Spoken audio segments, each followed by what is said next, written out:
L'affaire entourant Jeffrey Epstein ne relève ni du meurtre ni du gangstérisme classique.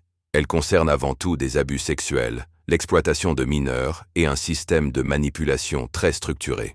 Né en 1953 à Brooklyn, Epstein grandit dans un milieu modeste avant de devenir un financier influent fréquentant des cercles très puissants. Dès les années 1990, il met en place un système dans lequel il attire des adolescentes vulnérables, souvent avec l'aide de Ghislaine Maxwell. On promettait aux jeunes filles de l'argent, des opportunités ou du soutien. Beaucoup ont ensuite déclaré avoir été victimes d'abus, puis encouragées à recruter d'autres adolescentes, alimentant ainsi un cycle d'exploitation organisée. En 2008, en Floride, Epstein bénéficie d'un accord judiciaire exceptionnellement favorable qui lui évite un procès complet.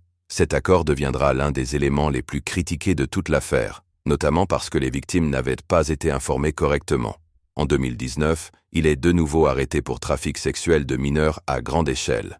L'enquête confirme un système structuré, cohérent avec les nombreux témoignages recueillis. En août 2019, Epstein est retrouvé mort dans sa cellule au Metropolitan Correctional Center, MCC. L'enquête officielle conclut à un suicide, bien que de nombreuses anomalies dans la surveillance aient suscité des interrogations. Aucune preuve n'a toutefois permis de contredire formellement la version officielle. En 2021, Maxwell est reconnu coupable pour son rôle central dans le recrutement et l'exploitation de mineurs. Et en 2026, plusieurs nouveaux dossiers et documents judiciaires ont été rendus publics. Ils contiennent des témoignages, des transcriptions et des noms de plusieurs personnalités connues, sans que cela ne constitue automatiquement une culpabilité. Leur apparition dans les documents a cependant ravivé l'intérêt mondial et relancé de nombreuses discussions.